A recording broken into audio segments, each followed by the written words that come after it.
Baiklah, teman-teman yang berbahagia, Assalamualaikum warahmatullahi wabarakatuh. Pada malam hari yang berbahagia ini, kita akan sedikit bahas tentang masalah surat Al-Baqarah ayat 201. Saya dibaca surat Al-Baqarah ayat 201 tentang doa yang biasa kita panjatkan kehadirat Allah, ya. Tetapi sering hanya berada di lisan saja. Karena itu mari kita bersama. Quran surat Al-Baqarah ayat 201. A'udzu billahi minasyaitonir rajim. Wa minhum ma yaqulu rabbana atina fid dunya hasanatan wa fil akhirati hasanatan wa qina adzabannar.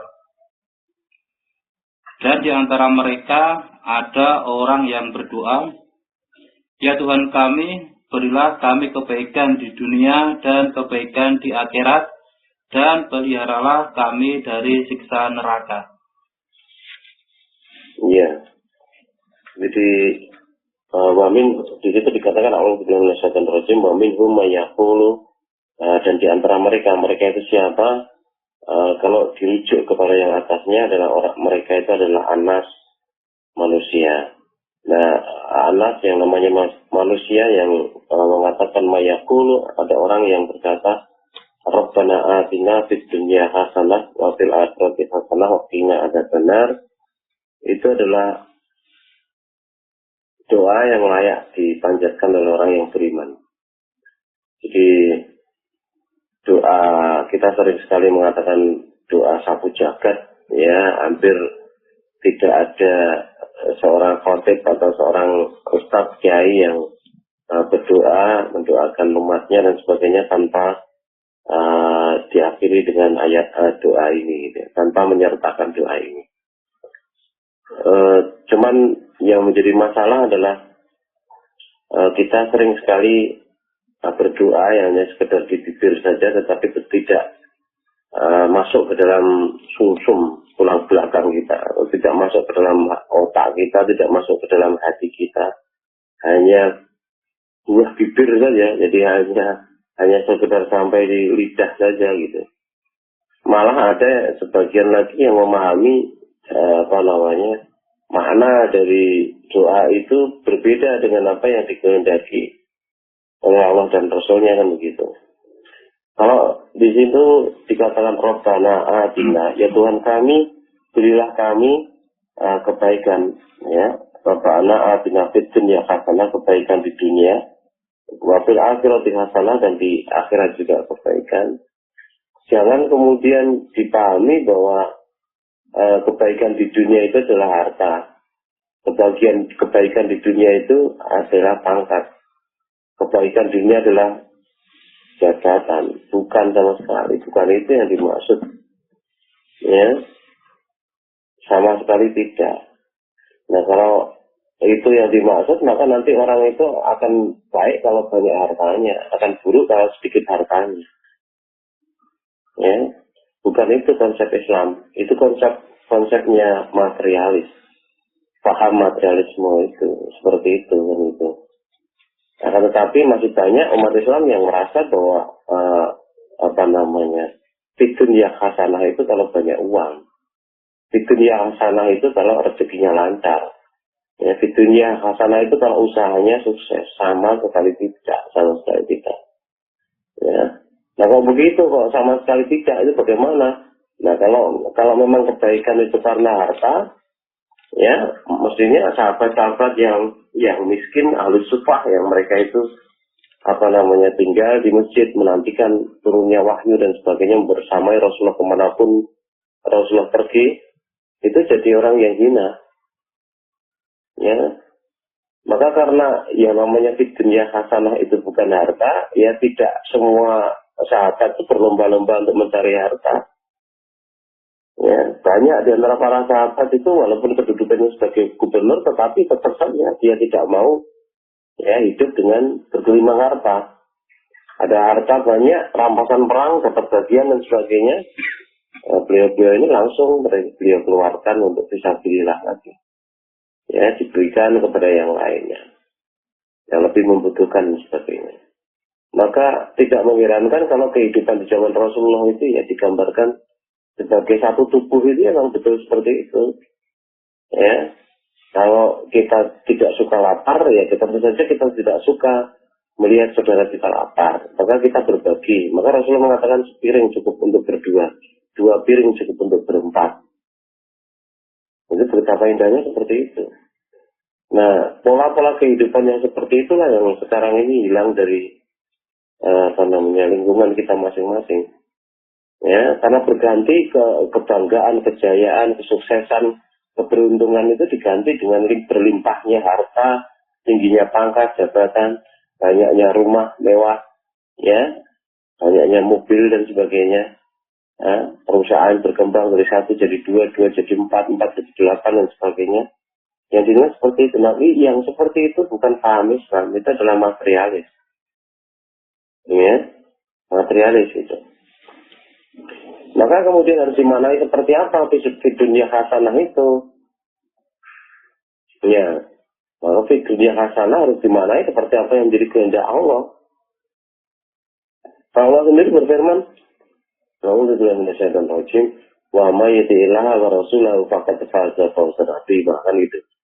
Di dalam surat Ahzab ya, ayat 71, surat ke-33 ayat 71. Di situ dikatakan yuslih lakum a'malakum wa yaghfir lakum dzunubakum wa may yuti'illah wa rasulahu faqad faza fawzan 'azima. Ya. Kalau niscaya Allah akan memperbaiki amal-amal kamu dan akan mengampuni dosa-dosamu. Ya, dengan syarat ayat 70, yakni bertakwa dan mengucapkan perkataan yang benar. Wa qulu qawlan sadida. Ya, qala yaqulu itu tidak harus dimaknai sebagai ucapan saja, tetapi sering dimaknai sebagai sikap hidup.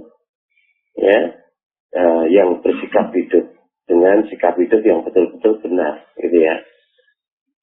Nah, kalau kita bersikap hidup seperti itu, maka Allah akan memperbaiki amal-amal kita dan juga akan mengampuni dosa-dosa kita. Kemudian dilanjutkan, wa may yuti'illah wa rasulahu faqad faza fawzan 'azima.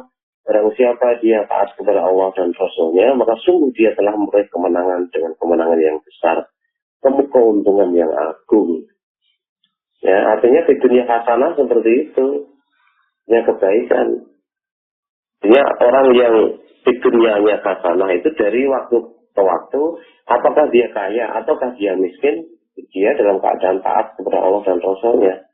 Apakah dia pejabat atau dia rakyat jelata, tetap saja dia taat Allah dan Rasul-Nya. Ya.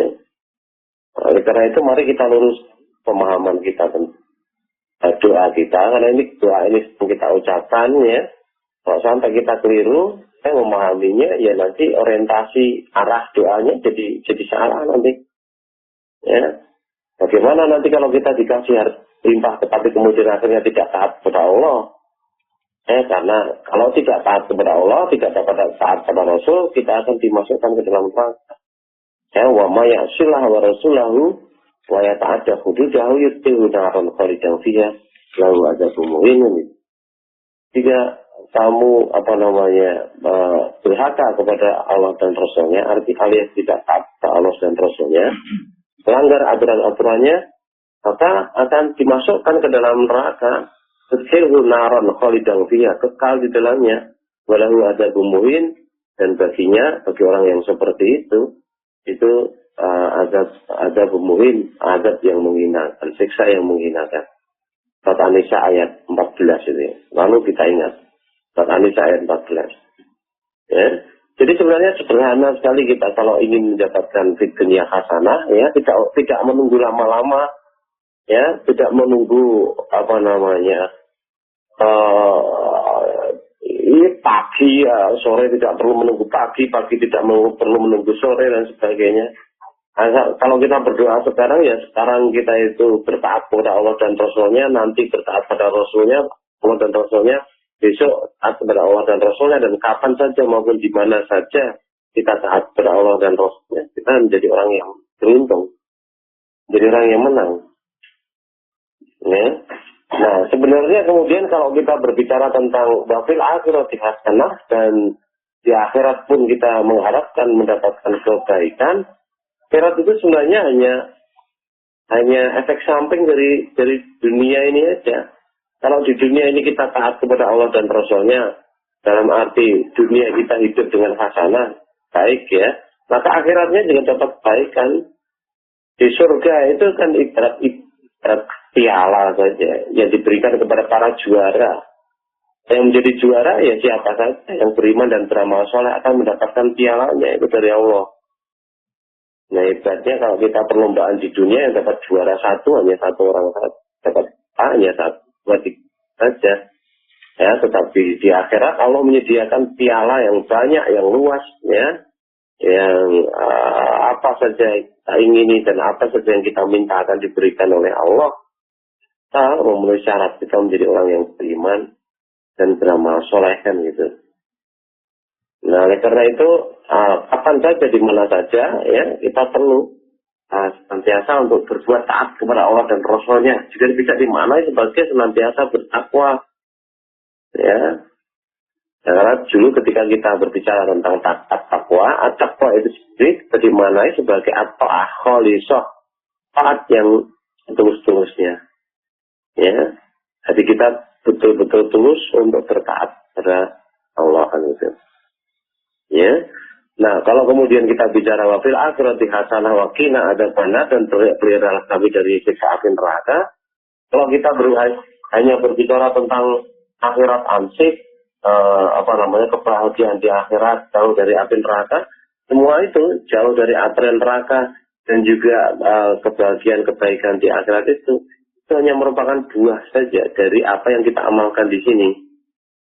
Kalau di sini kita menanam ketaatan di dalam hati kita masing-masing, ketakwaan di dalam hati kita masing-masing, ya, yang tentu saja kalau kita betul-betul menanamnya akan berbuah kebaikan.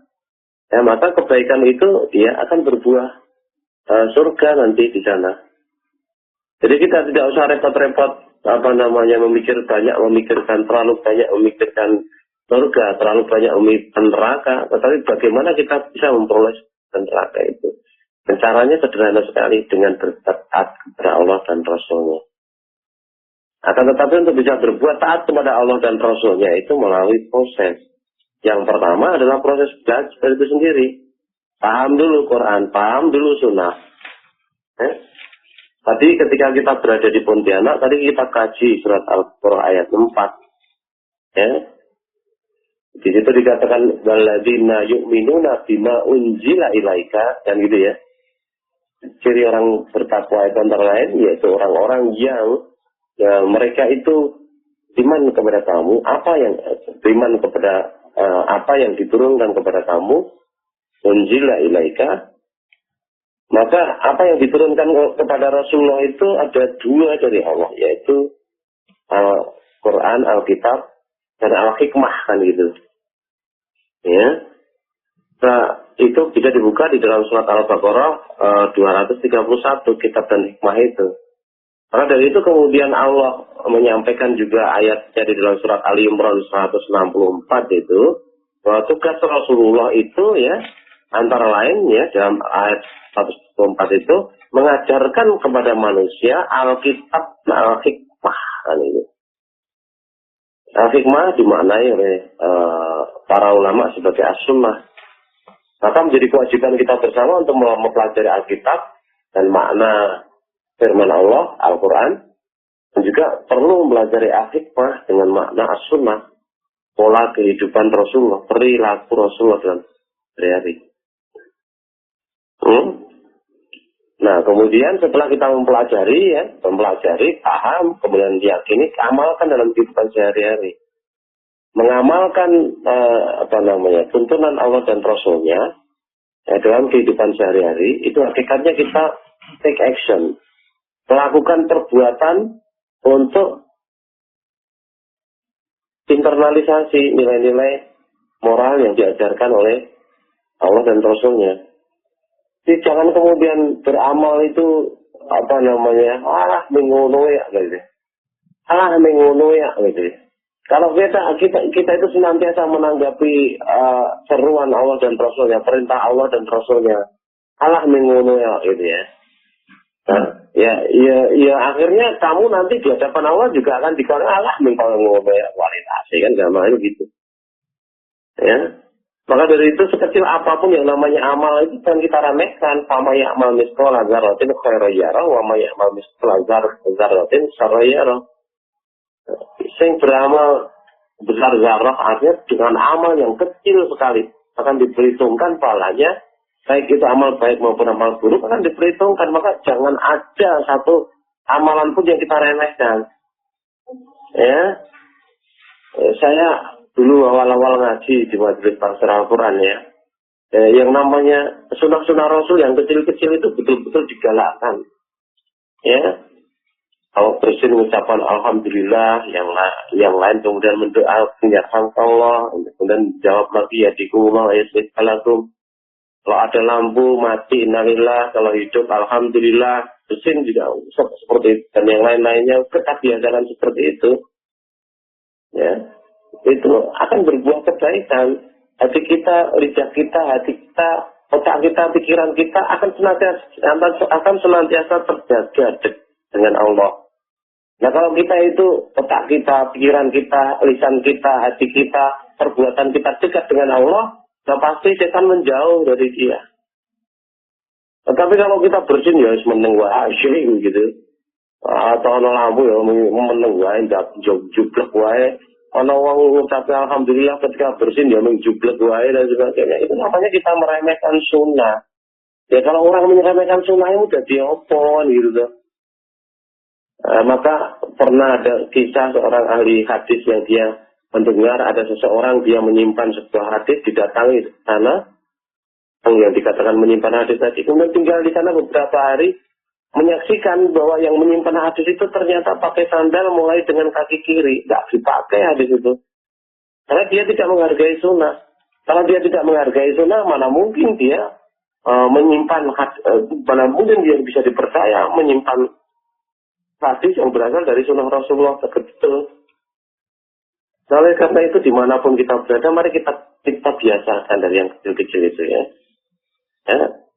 Beramal sesuai tuntunan itu hakikatnya melakukan proses internalisasi nilai-nilai moral yang diajarkan oleh Allah dan Rasulnya.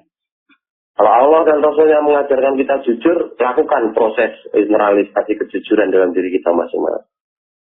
Ya. Dan proses internalisasi itu tidak akan jadi, tidak akan masuk kalau kita betul-betul melakukannya dengan kesungguhan. Ya. Kalau Rasulullah berpesan kepada kita, ya, wa iyyakum katakan alaikum bisid fainasid yahdi ilal bir fainal birra jannah. Wajib atas kamu berlaku jujur. Ya, karena jujur itu membawa kamu kepada kebaikan dan kebaikan kamu itu akan membawa kamu ke surga. Ya, tetapi kalau kita tidak mau berlaku jujur, mulut kita tidak jujur, pikiran kita tidak jujur, perbuatan kita tidak jujur, tulisan yang kita tulis juga tidak jujur, ya, artinya kita tidak bersikap hidup waktu lukolan sadida, tidak bersikap hidup dengan sikap hidup yang benar, menegakkan kebenaran dan sebagainya itu. Ya akhirnya kita tidak akan menjadi orang yang jujur. Nah kalau tidak menjadi orang yang jujur ya sudah pasti nanti kita mendapat resiko setiap saat mati dalam keadaan tidak jujur alias dusta. Ya. Padahal dusta dikatakan oleh Rasulullah dalam hadis yang sama, wa iyyakum wal kadzib wa fa'inal kadzib yahdi ilal fujur fa'inal fujur yahdi ilan nar. Ya, waspadalah kamu terhadap kedustaan, karena dusta itu akan membawa kepada kedurhakaan. Kedurhakaan itu akan membawakan perang. Ya. Dalam setiap amal pilihannya ada dua saja, diridhoi atau tidak diridhoi oleh Allah. Amalan ahli surga atau amalan ahli neraka. Dan ada pilihan yang lain semuanya itu aja. Ya. Nah, kalau saudara kita mengucapkan alhamdulillah ketika bersin kemudian kita jublek tidak mau mendoakan, artinya kita sudah meremehkan sunnah. Ngono iki hadisnya ra kanggo model seperti orang seperti itu kan. Ya, ra kanggo kan itu. Jadi yang pertama adalah belajar tentang Quran dan Sunnah tadi, ya. Kemudian yang kedua melakukan proses internalisasi dengan beramal, ya. Dengan belajar dan beramal dua ini saja sudah kita akan menjadi baik, ya. menjadi baik. Nah, mudah-mudahan ya, apa yang kita doakan selama ini itu juga didukung dengan apa namanya, apa yang saya katakan tadi. Ya, betul-betul arah ke arah sunnah karena iman kita kepada Allah. Ya, kalau kita itu beramal ya karena amal ini sekedar melu-melu, tiru-tiru, biasanya ngono ya ngono, tidak ngerti ilmunya dan sebagainya. Ya pada wae nanti lalu andai gitu. Ya, ya. Jadi pemahaman kita tentang doa itu harus kita perbaiki. Ya. Nah, kemudian yang berikutnya yang perlu saya sampaikan bahwa ya doa itu sebenarnya kan mengarahkan kita kepada keselamatan akhirat, gitu ya. Karena memang dengan bersandar kepada keyakinan kepada Allah dan hari akhir itu orang Islam tidak baik. Islam itu hadir untuk merubah kecintaan manusia kepada dunia menuju kepada kecintaannya kepada Allah, kecintaannya kepada akhirat. Ya. Kita sebagai orang Islam kok yang menjadi kecintaan-kecintaan kita, yang kita bahas, yang kita kaji, yang kita pikirkan, yang kita renungkan, yang jadi keprihatinan kita adalah harta dunia. Ya. Ya, kemudian akhiratnya dinomor dua kan. Ya.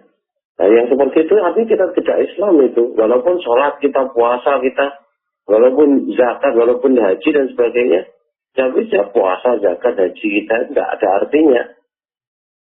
Karena tidak Allah somad. Kita tidak bergantung kepada Allah, tetapi bergantung kepada dunia. Ya. Maka Allah mengingatkan di dalam surat Asy-Syura ya. Surat Asy-Syura, surat ke-42 ya. Ayat 20 gitu ya. Ayat 20 ya. Di situ dikatakan A'udzubillahi minasyaitonir rajim. Man kana yuridu harsal akhirati nazid lahu fi harsih wa man kana yuridu harsad dunya nu'tihi minha wa ma lahu fil akhirati min nasib. Silakan dibaca terjemahannya, Mas. Quran surat Asy-Syura ayat 20. Barang siapa yang menghendaki keuntungan di akhirat, akan kami tambah keuntungan itu baginya. Dan barang siapa yang menghendaki keuntungan di dunia, kami berikan kepadanya sebagian dari keuntungan dunia dan tidak ada baginya suatu bagiannya di akhirat. Ya, ketetapan Allah sudah berkata begitu. Ya, mangkana yuridu harsal akhirati nazid lahu fi harsih. Barang siapa yang menghendaki keuntungan akhirat, akan kami tambah keuntungan itu baginya. Ya. Tadi sebagai contoh saja, Rasulullah mengatakan bahwa apa namanya, alaikum bisidqi, wajib kamu atas kamu berlaku jujur. Fa inna sidqa yahdi ilal bir, fa innal birra yahdi ilal jannah. Karena sesungguhnya kejujuran itu membawa kebaikan, kebaikan itu akan membawa ke surga. Nah, orang yang jujur itu ya, dimanapun orang yang jujur itu ya, itu akan disenangi oleh orang-orang sekitarnya. Akan dipercaya oleh atasannya, akan dipercaya oleh pelanggannya. Ya, nah orang seperti itu kalau dia pedagang, ya pedagang itu akan mempunyai relasi yang banyak. Ya, beda dengan orang yang tidak jujur, orang dusta dan sebagainya, sudah pasti dicurigai, dibenci dan seterusnya. Ya, maka kalau kita itu menjadi orang yang jujur, apakah kita pegawai kantor, karyawan, staf, guru, dosen dan sebagainya, kita jujur. Kejujurannya akan mendatangkan kebaikan baginya di dunia. Pribadinya akan menjadi pribadi yang baik. Ya, sedang pribadi yang baik itu tentu saja nanti di akhirat juga berbuah kebaikan kan gitu. Akan tetapi perlu dipahami bahwa kejujuran yang berasal dari dalam hati itu tidak muncul dengan sendirinya. Kejujuran yang ada di dalam hati itu muncul karena sistem kepercayaan yang ada di dalam hati kita, keyakinan yang ada pada diri kita masing-masing. Ya, maka Allah menyandarkan kebaikan umat Islam itu pada rukun iman itu sendiri. Nah, oleh karena itu mari kita sering-sering ya merefresh keimanan kita, ya, dengan ilmu, dengan nambah ilmu, dengan mendengar tausiah, dengan menyaksikan kajian, mungkin di VCD dan sebagainya.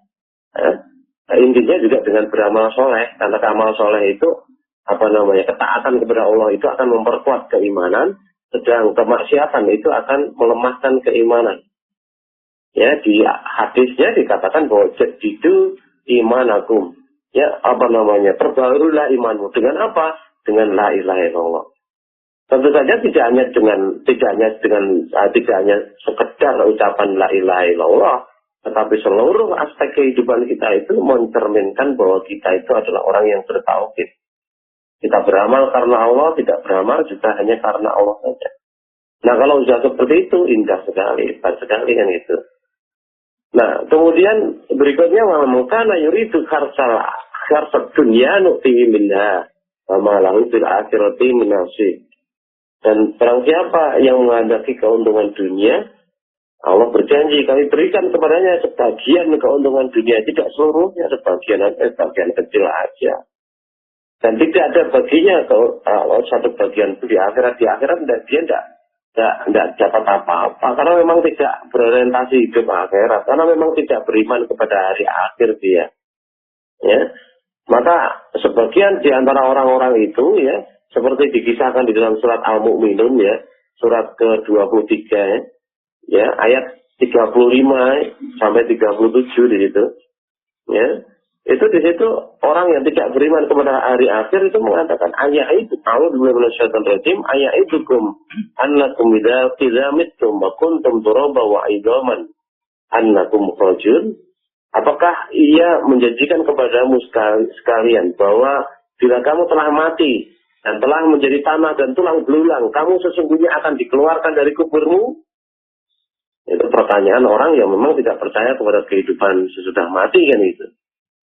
Nah, kemudian dilanjutkan dengan perkataan hayhata lima tu'adun. Jauh sekali dari kebenaran apa yang diancamkan kepada kamu itu. Menentang berita yang datang dari Rasulullah. Menentang berita yang datang dari Allah bahwa orang yang mati itu nanti akan dihidupkan kembali untuk mempertanggungjawabkan perbuatannya. Maka dia mengatakan hayhata mustahil. Lima tu'adun. Apa yang dijanjikan, diancamkan kepadamu itu mustahil terjadi. Ya, dia menyatakan bahwa ini ya illa hayatuna dunya namutu wa nahya wa ma nahnu bimab'udin, ayat 37. Kehidupan itu tidak lain hanyalah kehidupan kita di dunia ini. Kita mati dan kita hidup di dunia ini dan sekali-kali tidak akan dibangkitkan lagi. Itu dasar tidak beriman kepada hari akhir ya seperti itu.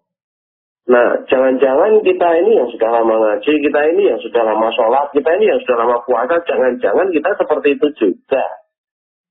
Ya, tidak yakin kepada kehidupan akhirat, kan gitu dong. Nah, kalau begitu betapa ruginya kita, ngeri sekali kita itu. Kalau seperti itu. Ya, karena Islam sendiri melandasi kebaikan dari umatnya itu, ya, dengan menggeser, men-shift kecintaan kepada kehidupan dunia menuju kecintaan kepada kehidupan akhirat. Nah, orang yang cinta dunia, ya tidak yakin kepada kehidupan akhirat, ya dia akan di dunia ini, dia akan menikmati sepuas-puasnya kehidupan dunia ini. Dia akan berusaha mencari harta sebanyak-banyaknya, tidak peduli halal haram. Dia akan rakus ketika dia mencari harta. Ya, dia akan pikir ketika dia menafkahkan harta. Yang jadi seperti itu bukan kebaikan yang terjadi. Kalau cinta kita itu di dunia. Tetapi kalau cinta kita itu betul-betul akhirat, karena akhirat itu kekal, kenikmatannya jauh lebih banyak, ya, maka yang dilakukan adalah kebaikan-kebaikan. Dia suka memberi, dia suka bersedekah, dia suka mendukung perjuangan fisabilillah, ya, dia ikut berpartisipasi sungguh-sungguh di dalam berdakwah dan sebagainya, ya. Di dalam bekerja pun dia juga bersungguh-sungguh, berprestasi sehingga menguntungkan juraganya, produktivitas meningkat dan sebagainya. Karena kepribadiannya yang baik untuk akhirat. Tidak kemudian mandori rakyat itu leleh-leleh lah. Silo-silo, jagung-jagung atau leleh-leleh, rilor-riloran dan sebagainya. Atau aduh banget tambayu nang kamar mandi, itu nguyuh nggak turus dia nang kamar mandi. Bener seperti itu. Orang yang yakin kepada kehidupan akhirat tidak akan berbuat begitu karena Allah mengawasi dia. Semua amalnya itu diawasi kan gitu. Nah, teman-teman yang secara online yang berbahagia, Mari kita betul-betul dandani lagi, perbaiki lagi, koreksi lagi, cek lagi keimanan kita pada hari akhir. Karena tanpa keimanan pada hari akhir yang benar, yang kokoh, yang kuat, ya, kita tetap akan terancam, ya, selamat dari siksa api neraka.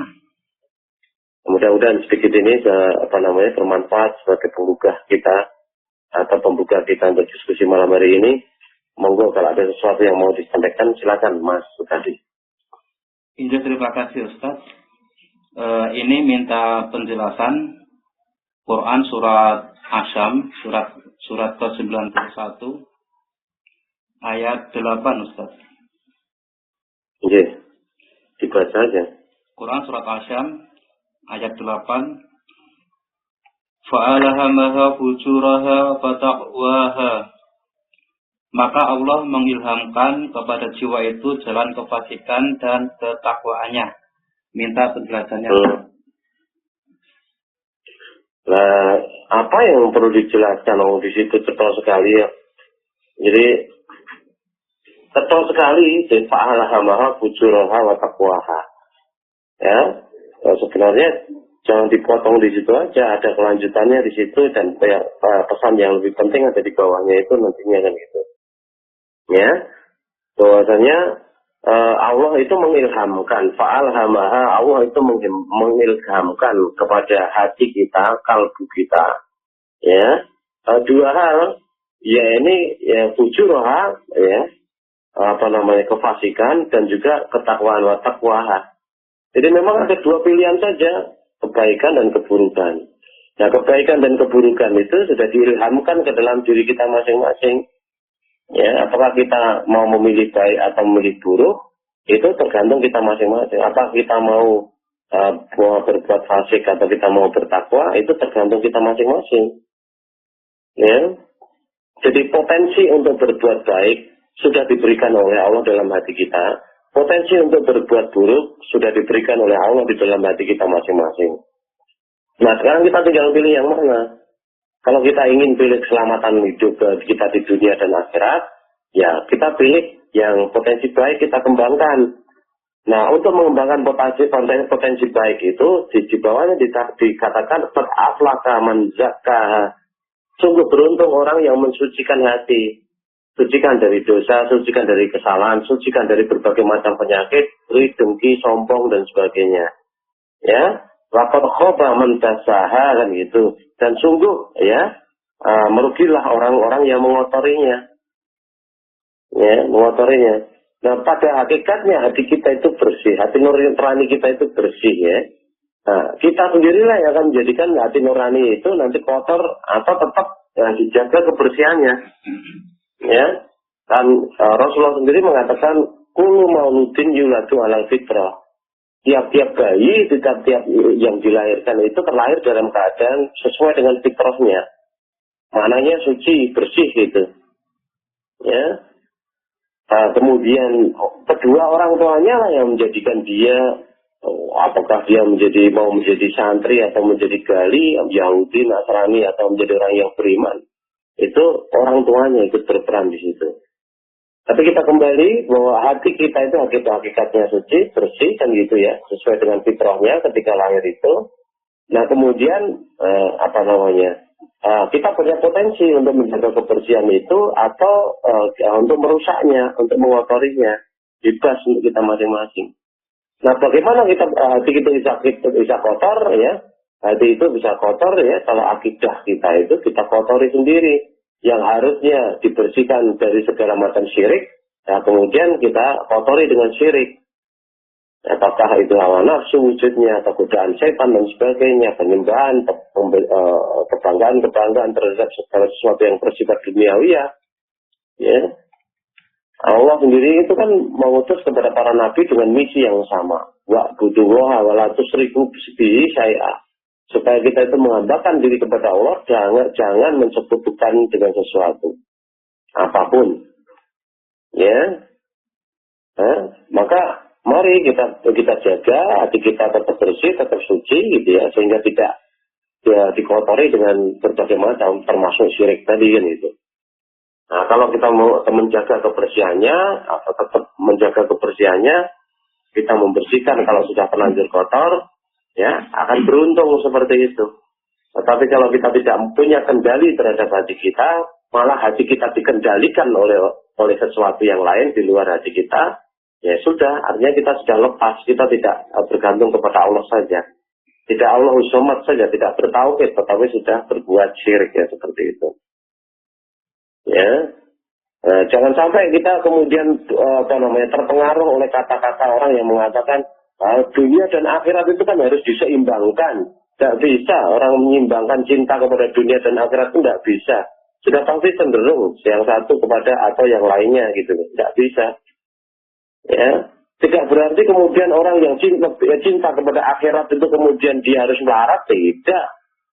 Orang yang cinta kepada akhirat itu bisa saja miliarder seperti Utsman bin Affan, seperti Abdurrahman bin Auf, ya, dan yang lain-lain itu banyak para sahabat itu mereka cinta akhirat, ya, tetapi tetap kaya raya.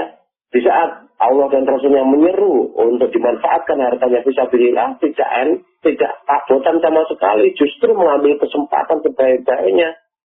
Maka ketika Utsman bin Affan ya dalam satu peperangan itu sudah menyediakan sekian ratus ekor onta beserta juga kuda dan sebagainya. Kemudian diseru lagi oleh Rasulullah yang mengatakan bahwa barang siapa yang membiayai pasukan ini maka akan diampuni dosanya yang diterangkan maupun yang disembunyikan. Utsman bin Affan mengambil ya uang sebanyak 10.000 dinar.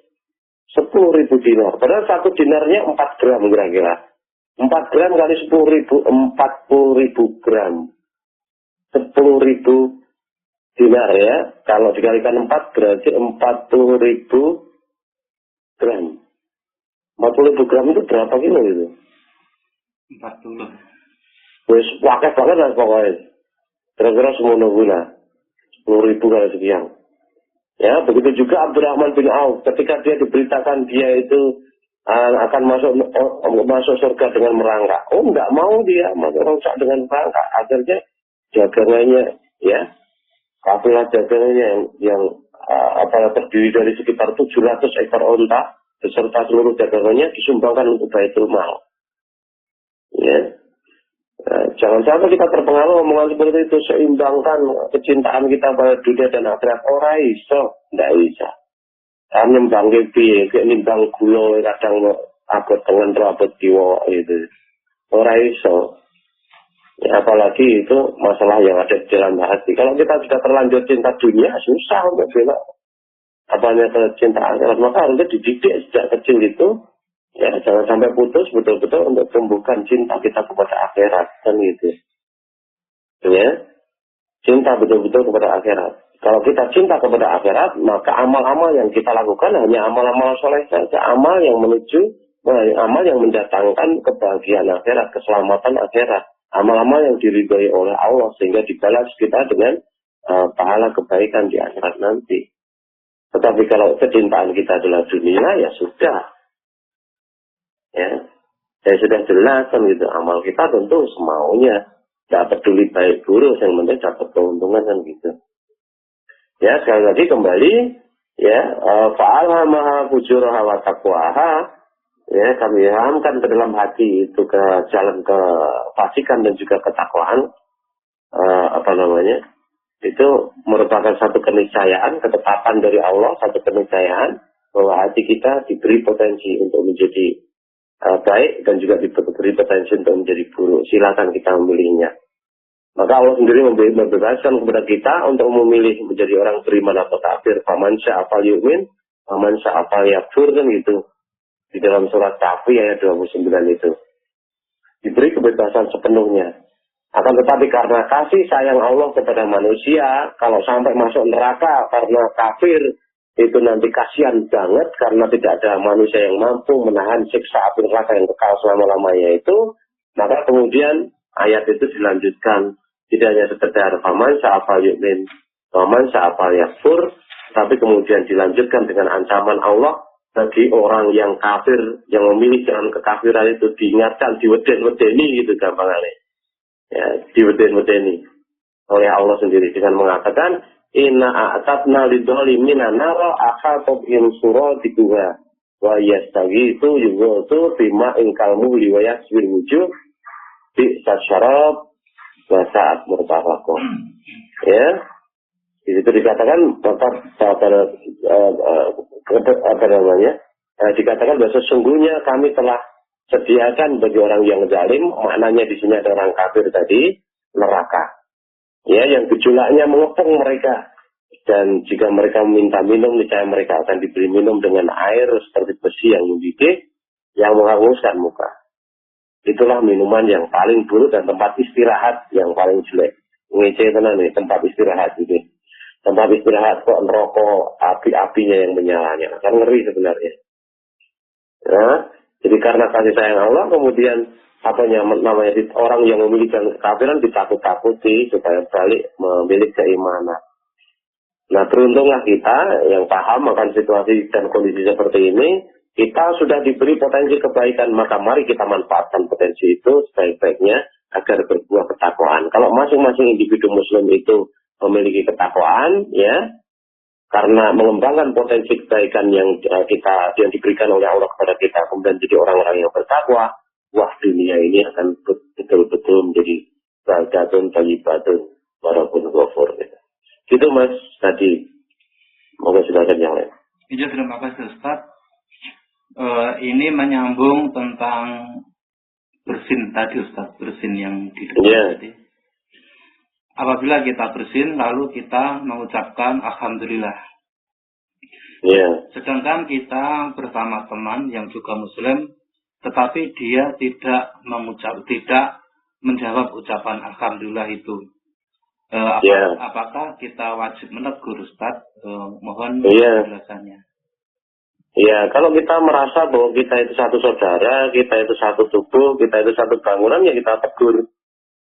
Ya, didelok orang itu bisa siap enggak ditegur secara pribadi langsung. Atau negurnya lewat pas ngaji seperti ini kan gitu ya. Kalau pas pengajian ini dia sadar, besok lagi ketika ada orang bersin dia sudah menjawab, ya sudah tidak perlu ditegur secara pribadi. Ya, tetapi kalau sudah diisi pengajiannya, sudah disinggung di sana, tetap saja sama saja, ya tidak ada salahnya kemudian ditegur. Kok aku ora didongake to Mas, gitu. Ya, kita bersin alhamdulillah, tapi dia diam saja. Nah, kemudian kita menegur, kok aku ora didongake to Mas. Dik, kok aku ora didongake, Dik. Nanti kan dia akan sadar. Yarhamkallah atau yarhamkillah dan sebagainya. Nah, begitu juga kalau nanti sudah dongake kok ora didongake genten. Nah, nanti saling tegur menegur. Indah sekali kok. Tuntunan Islam itu seperti itu. Ya. Bahkan kalau kita mau mengamalkan seperti itu, suami istri yang lagi ribut wis bakal dadi apik kok itu. Ono su bojone singkur-singkuran malah turun nang kamar liya. Saiki suami ini pahing ngucape alhamdulillah. Ya, bojone dengan terpaksa atau sukarela karena sudah terbiasa mendoakan begitu, tetap mendoakan yarhamkallah kan gitu. Nah, kemudian nanti suaminya ganti doa yang dimulai oleh istri, balatum kemana ya begitu antara lain. Kalau begitu kan indah sekali yang satu dengan yang lain. Nah, mari kita hidupkan sunah-sunah seperti itu, ya. Mudah-mudahan kita orang-orang yang menghidupkan yang seperti itu bisa termasuk ke dalam kelompok goriban, orang yang gorib, orang yang asing. Ya, bahkan mudah-mudahan saja bisa termasuk ke dalam kelompok orang yang mendapatkan pahala dengan 50 kali pahala sahabat kan itu ya. Dan didefinisikan oleh Rasulullah sebagai alladzina yuhyuna ma amatana sumin sunati. Yaitu orang-orang yang mereka itu menghidup-hidupkan sunnah Rasulullah SAW ketika orang lain mematikannya. Kita tidak mau mengamalkan, kita tidak mau mendoakan seperti itu maknanya kita mematikan sunnah Rasul. Ya, kalau kita kemudian mengamalkan, itu dimaknai kita menghidupkan sunnah Rasul yang seperti itu. Nah, mudah-mudahan menghidupkan sunnah Rasul itu menjadi obsesi kita masing-masing. Menjadi kebanggaan bagi kita masing-masing untuk bisa mengamalkan sunnah Rasul. Menjadi kebanggaan bagi kita masing-masing untuk bisa taat kepada Allah dan Rasul-Nya.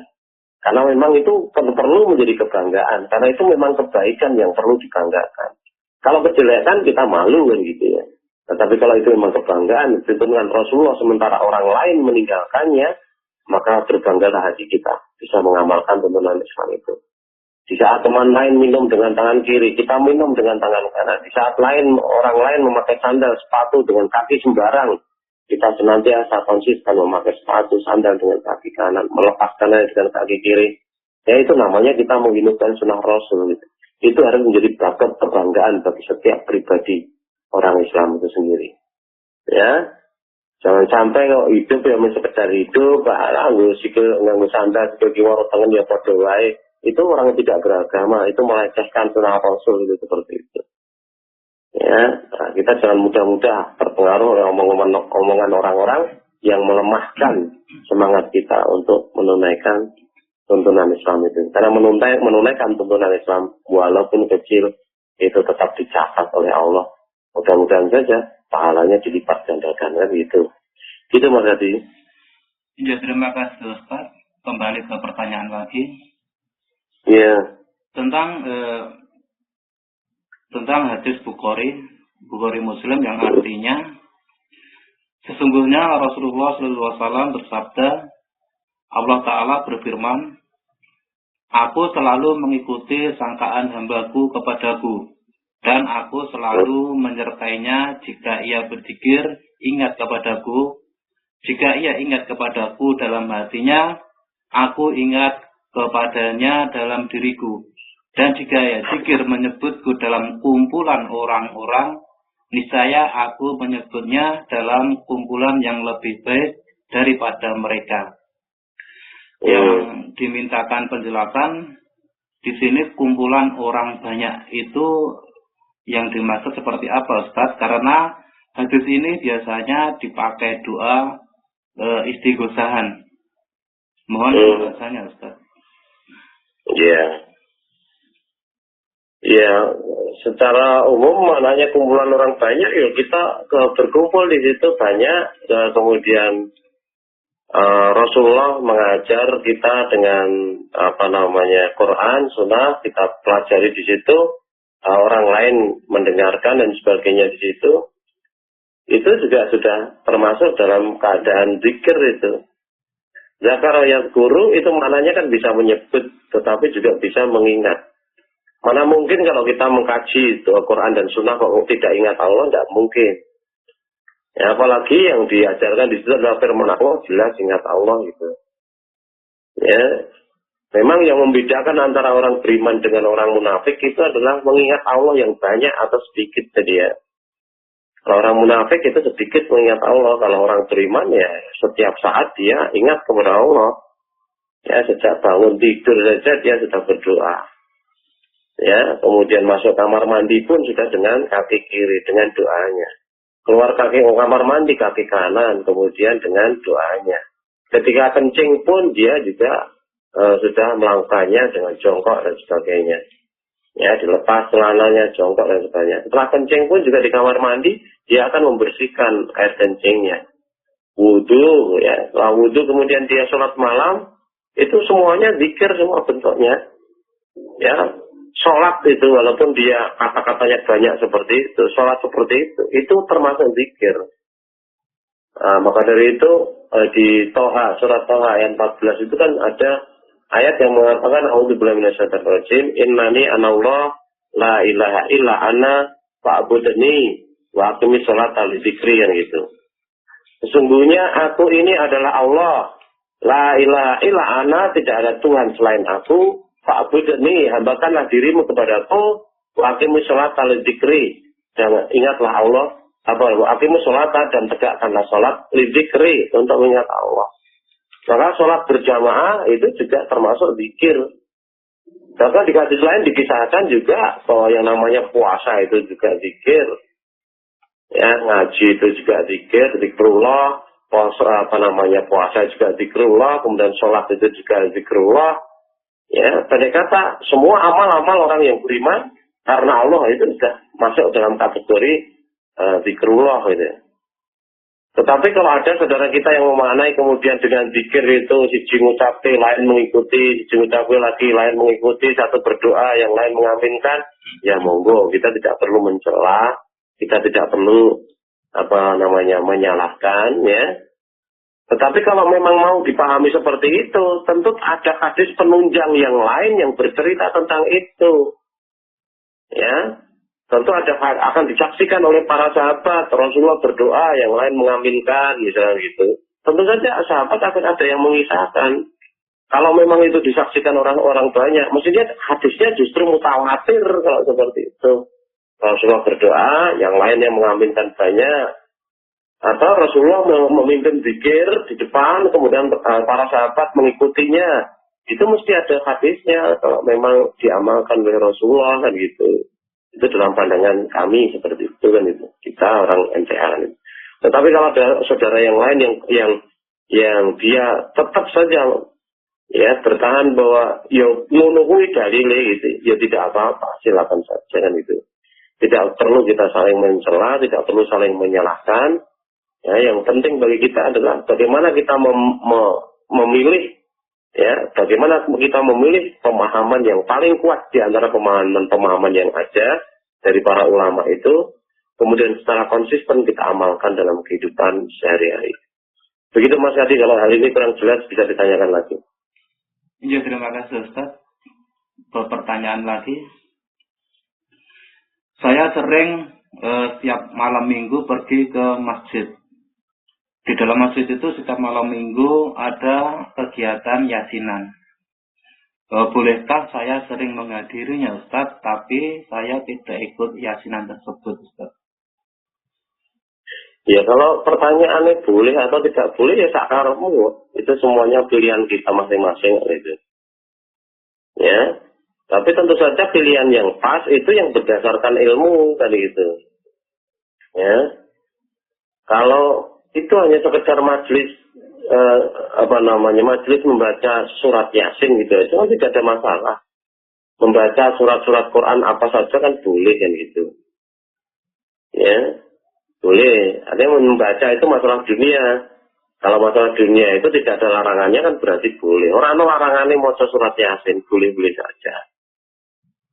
Nah, kemudian yang menjadikan khilafiyah, menjadikan munculnya perbedaan pendapat itu kan karena ada satu pemahaman yang mengatakan bahwa membaca surat, membaca Yasin atau membaca apa saja nanti pahalanya dikirimkan. Itu pendapat yang pertama, itu mengatakan boleh. Dalil-dalilnya tentang hadis ya banyak yang bercerita model seperti itu. Apakah bersedekah untuk orang yang mati, ataukah itu berkorban, ataukah badal haji untuk orang mati dan sebagainya. Nah, mereka berpendapat seperti itu. Membaca, dapat pahala, kemudian pahalanya dikirimkan kepada yang mati, kan gitu. Ya, tetapi sekelompok ulama lain tetap berpegang teguh kepada Quran. Qurannya mengatakan, man amila sholihan falinafsi wa man asa'a fa'alaiha. Barang siapa beramal soleh, termasuk dalam ini sedekah, korban, haji, membaca Quran, dan sebagainya, sholat, dan sebagainya, falinafsih, maka itu untuk dirinya sendiri. Waman asa fa'alaiha, maka barang siapa yang beramal jelek pun juga begitu untuk dirinya sendiri kan gitu. Nah, kalau orang itu mendapat sesuatu karena orang lain, dia sudah mati, dia mendapat pahala karena perbuatan orang lain, nanti bisa wong mau mati jadi mlebu neraka iso mlebu surga nek begitu caranya kan gitu. Tapi mlebu surganya karena amalan orang lain kan aneh seperti itu. Ya, padahal Rasulullah sendiri sudah berpesan kepada putrinya, Fatimah. Wahai Fatimah, mintalah apa yang ada di dunia ini. Misalnya aku beri, kalau Rasulullah mampu. Tetapi aku tidak bisa memberimu apa-apa di akhirat nanti, kan gitu. Juga di dalam surat, surat Luqman ya, ayat 33. Ya. Surat Luqman, surat ke-31, ayat 33. Ya, itu jelas di situ dikatakan bahwa yang namanya seorang bapak tidak dapat menolong anaknya dan seorang anak tidak dapat menolong bapaknya sedikit pun gitu. Di surat Luqman ya, ayat 31 gitu. Ini bapak roh anak saja tidak bisa saling tolong menolong. Jadi karo wong liya kok kita harus menolong dengan pahala itu. Ingat bahwa Nabi Nuh itu ahli surga. Tetapi putranya ahli Nuh, istrinya Nabi Nuh itu dia ahli neraka. Dan Nabi Nuh tidak bisa merengek-rengek kepada Allah untuk menyelamatkan. Saya yakin kalau pahala Nabi Nuh itu sebagian diberikan kepada anaknya, istrinya boleh, sudah pasti anak istrinya tidak jadi ahli neraka. Nah begitu juga Rasulullah terhadap ibunya ya. Rasulullah itu ingin mendoakan ibunya saja tidak boleh. Ya ketika berziarah kubur di kubur ibunya itu Rasulullah mengatakan ista'dzantu li rabbi an astaghfira laha wa lam yu'dzan li. Ya, aku meminta izin kepada kepada Allah untuk memintakan ampun kepada ibuku, tetapi aku tidak diberi izin oleh Allah. Jaluk keampunan kepada ibunya saja tidak boleh. Rasulullah itu kan gitu. Ya sudah, ibunya ahli neraka. Padahal pahala Rasulullah itu kalau diberikan kepada itu sudah pasti sebagian kecil dari pahala beliau saja bisa menyelamatkan. Masih ingat yang namanya Abu Thalib. Abu Thalib itu kan jasanya besar sekali dia. Ya, dia mati dalam keadaan tidak beriman.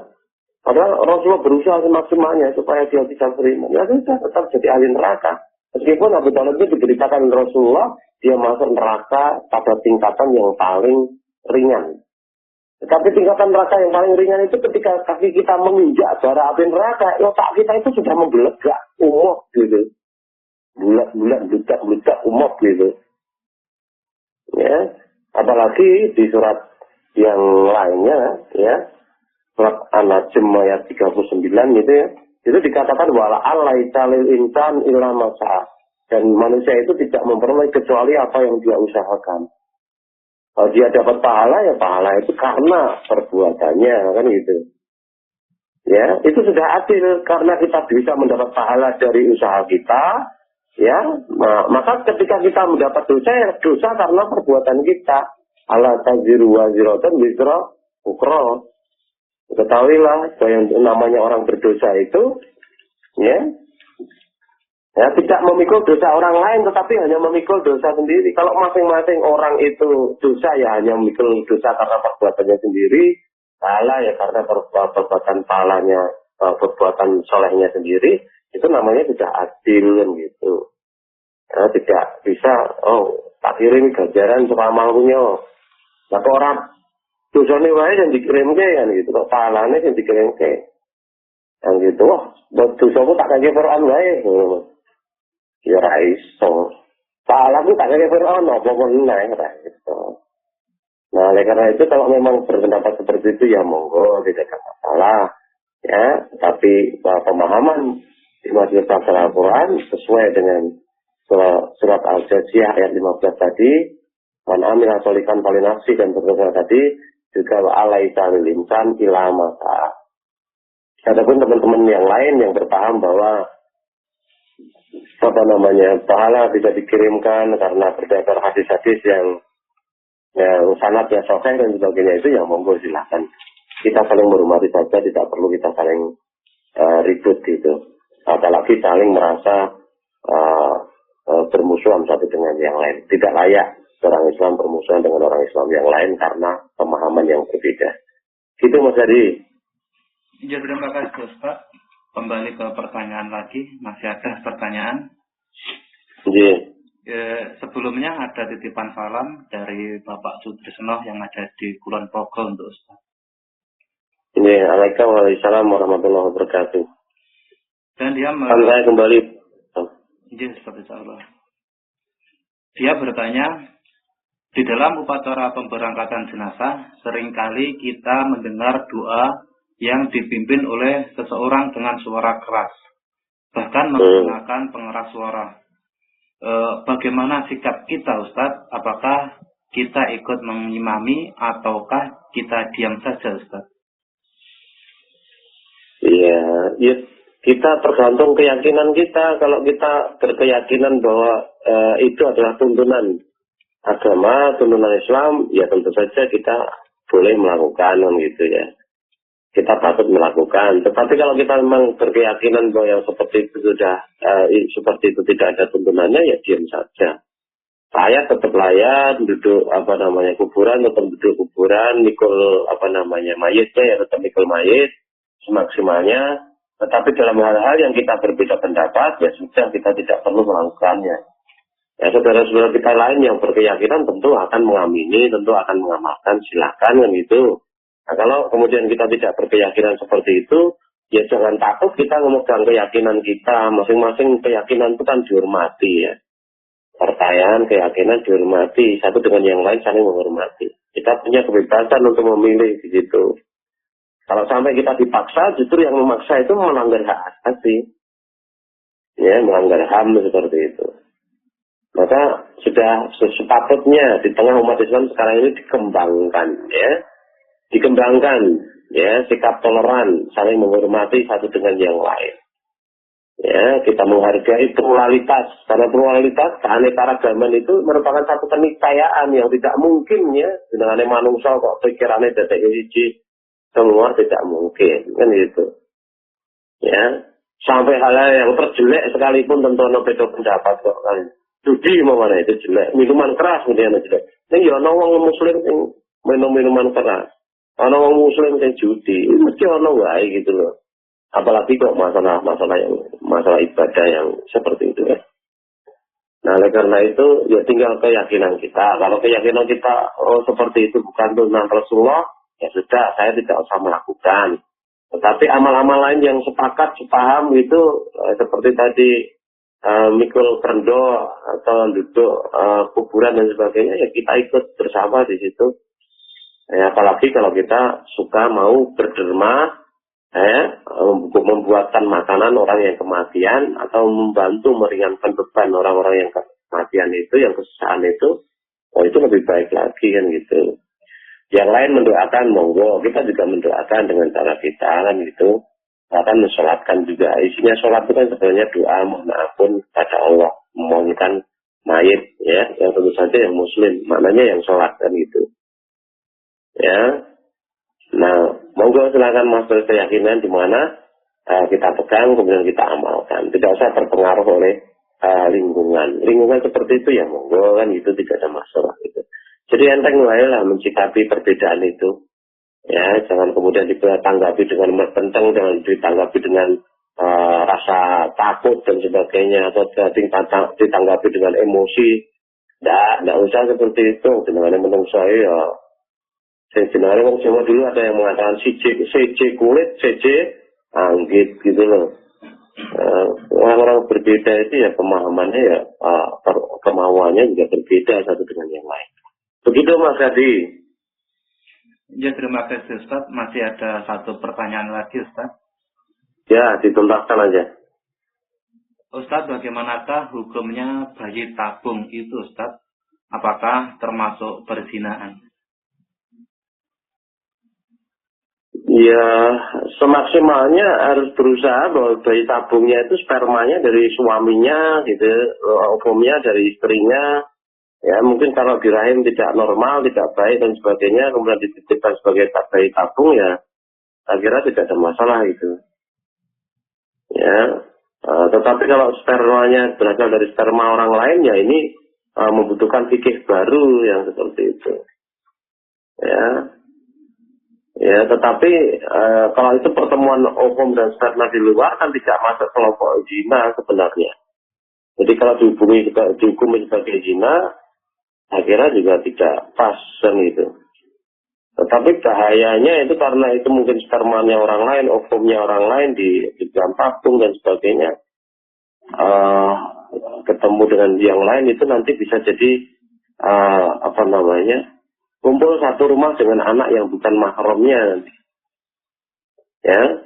Kalau anak itu perempuan yang berasal dari spermanya orang lain dari tabung, nanti bapaknya itu bukan mahram dari anaknya tadi, anaknya ibunya tadi, anak yang itu tadi, anak bayi tabung tadi. Maka kemudian kalau nanti bayinya itu sudah ini gede, dinikahi bapaknya, entok lah itu. Nah, jadi masalah besar seperti itu. Oleh karena itu, ya kalau ditanya boleh dan tidak boleh, ya tergantung situasi dan kondisinya, madorah dan manfaatnya kan begitu. Ya. Nah, pada prinsipnya, karena itu masalah dunia tidak ada larangannya, ya boleh kan gitu. Ya, dulu tidak ada bayi tabung, mana ada larangannya, kan tentu tidak ada larangannya, berarti boleh. Ya, tetapi kita perlu melakukan walaupun itu boleh. Kalau itu kemudian menimbulkan kemadaratan dan kerepotan di dalam rumah tangga dan sebagainya, mau mengatasi satu persoalan tetapi kemudian muncul persoalan yang lebih besar, dan lebih baik dikendalikan seperti itu. Cari cara yang lain kan itu. Itu Mas Sopo sangat mulai bayi tabung itu Sopo jadi udah takkan di tabung sekarang gitu. Oke, gitu ya Mas Adi. Iya, Ustaz. Sudah tidak ada pertanyaan, Ustaz, mungkin bisa diakhiri rekaman pada malam Iya. ini. Ayolah, mudah-mudahan sedikit ini bermanfaat. Kita cobalah ya berusaha semaksimalnya untuk senantiasa menguatkan keyakinan kita kepada hari akhir bahwa dunia itu sementara, sebentar lagi kita mati kok. Ya 10, 20, 30, 40 tahun itu tidak lama dibanding dengan umur jagat raya yang sudah sekitar 15 miliar tahun, 10 miliar tahun lebih. Tidak ada artinya juga kalau dibandingkan mungkin nanti kiamatnya 4,5 miliar tahun atau 5 miliar tahun yang akan datang. Jadi urip kita 30-40 tahun lagi tidak ada apa-apanya. Sedikit sekali. Ya, dunia ini kecil, akhirat yang besar. Dunia itu sementara, akhirat yang kekal. Maka yang kita kejar adalah akhirat itu.